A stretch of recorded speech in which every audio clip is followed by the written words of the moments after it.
की सगळ्यांनाच असा प्रश्न पडतो की ब्रेकफास्टला काय बनवायचं. ते हेल्दीही असलं पाहिजे, टेस्टीही असलं पाहिजे आणि क्विक असं होणारं असलं पाहिजे. तर त्यासाठी मी तुमच्यासोबत एक अशी रेसिपी घेऊन आली आहे की जी हेल्दी आहे, टेस्टी आहे आणि खायला तर अतिशय छान लागते. तर चला तर मग आपण आजच्या रेसिपीला स्टार्ट करू. तर ब्रेकफास्ट बनवण्याआधी मी स्टार्टिंगला माझं दार स्वच्छ असं करून घेतलं आणि त्याच्यानंतर दारामध्ये सुंदर अशी रांगोळी काढली. तर रांगोळी काढल्यानंतर मला खूप फ्रेश फील होतं आणि हे सगळं झाल्यानंतर मी थोडी फ्रेश झाले आणि किचनमध्ये ब्रेकफास्टच्या प्रिपरेशनसाठी गेले. तर ब्रेकफास्टमध्ये मी आज बनवणार आहे हरभऱ्याचा चिला.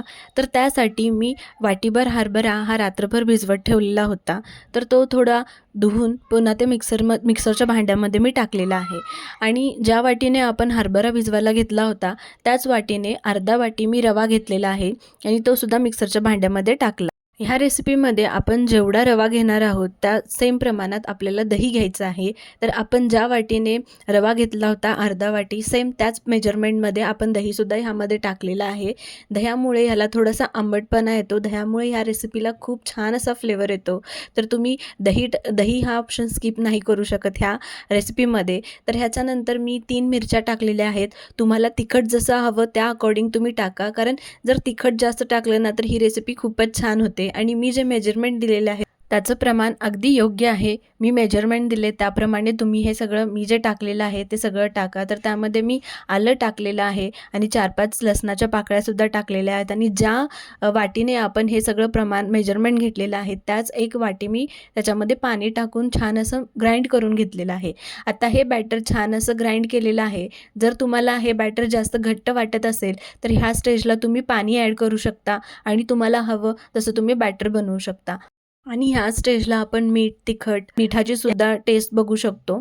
तर मला ह्याच्यामध्ये थोडं मीठ कमी वाटलं त्यामुळे मी मीठ अजून थोडं टाकले आणि छोटा चमचा साखर टाकलेली आहे. तर तुम्ही छोटा चमचा साखर नक्कीच टाका, कारण त्याने ह्याची टेस्ट अजून जरा छान होईल. आणि हे सगळं बॅटर छान असं मिक्स करून घ्या आणि त्यामध्ये तुम्ही म्हणजे माझ्याकडे आत्ता कोथिंबीर अवेलेबल नव्हती त्यामुळे मी 1 चमचा धण्याची पूड टाकलेली आहे आणि ते छान असं मिक्स करून घेतलेलं आहे. हे सगळं छान असं मिक्स करून झाल्यानंतर मी गॅसवर तवा ठेवलेला आहे. तर मी इथे जो तवा यूज केलेला आहे तो आपल्या रेग्युलरचा ॲल्युमिनियमचा तवा आहे. कारण जर तुम्ही ह्या तव्याला जास्त हीट करून ऑइलिंग केलं आणि तवा गार होण्यासाठी ठेवला तर हा तवा सेम नॉनस्टिक तव्यासारखा काम करतो. त्याच्यामुळे मला नॉनस्टिक तव्याची कधीच गरज पडत नाही. मी नेहमी अशा प्रकारे तवा हा प्रिपेअर करते आणि मला जे बनवायचं असेल ते त्यामध्ये बनवते. तर हा तवा प्रिपेअर करण्यासाठी एकच गोष्ट लक्षात ठेवण्याची गरज आहे, ती म्हणजे जेव्हा आपण तवा जो आहे तो जास्त हीट करतो, तेल लावल्यानंतर त्याला मीडियम टेम्परेचरला येऊस्तोवर ठेवायचं आणि त्याच्यानंतर आपल्याला जे काही हवं आहे ते त्याच्यामध्ये बनवायचं गॅस सुरू करून.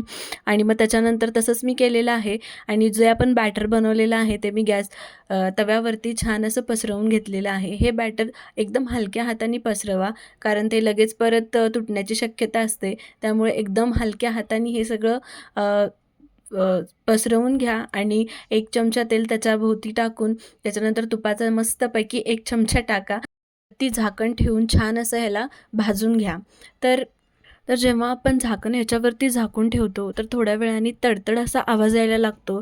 त्यावेळी आपल्याला कळून जातं की पाठीमागची जी साईड आहे ती छान अशी शिजलेली आहे आणि त्या ह्या स्टेजला आपण तो चिला जो आहे तो हळू पलटी करायचा आहे आणि त्याची अपोजिट साईड आहे ती सुद्धा छान अशी खरपूस भाजून घ्यायची. आणि ही अपोजिट साईड जेव्हा छान अशी खरपूस भाजते तेव्हा आपण लहान मुलांना देण्यासाठी ना त्यावरती चीज टाकून देऊ शकतो. त्याच्यामुळे सुद्धा ह्याची टेस्ट खूप छान येते.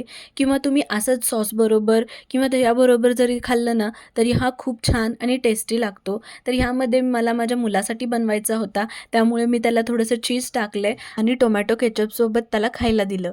तर ही डिश तो खूप आवडीने खातो, कारण हा जो ब्रेकफास्ट आहे तो हाय प्रोटीन ब्रेकफास्ट आहे. हा ब्रेकफास्ट केल्यानंतर तुम्हाला खूप वेळ असं फुल असं फील होईल आणि त्यामुळे ना बाहेरचे पदार्थ जे खाण्याची क्रेविंग असते ती नाही होत. साखरेचे पदार्थ खाण्याची क्रेविंग नाही होणार. तुम्हाला चिप्स वगैरे खाण्याची क्रेविंग नाही होणार. तर असा हाय प्रोटीन जर आपण रोज ब्रेकफास्ट केला ना तर तो आपल्या हेल्थसाठी अतिशय छान असतो आणि आपल्याला बाहेरचे जे पदार्थ आहेत ते खायची क्रेविंगसुद्धा नाही होणार. त्यानंतर मी सर्वांसाठी हे चिले बनवत आहे आणि जसे बनतील ना तसे गरम गरम सगळ्या फॅमिली मेंबर्सना सर्व करत आहे. चिल्याचं जे बॅटर आहे ना ते आपण फ्रीजमध्ये आठवडाभर बनवू शकतो आणि 2 दिवसातून एकदा असं 2 दिवसातून एकदा, 2 दिवसातून एकदा असं आपण बनवून खाऊ शकतो. आणि अशाच तुम्हाला रेसिपीज हव्या असतील की क्विक होणाऱ्या, तर तुम्ही माझ्या चॅनलला नक्की सबस्क्राईब करा. आणि जर माझे व्हिडिओज आवडत असतील तर व्हिडिओजना लाईक, शेअर आणि चॅनलला सबस्क्राईब करायला विसरू नका. पण परत भेटू पुन्हा एका अशाच इंटरेस्टिंग व्हिडिओसोबत.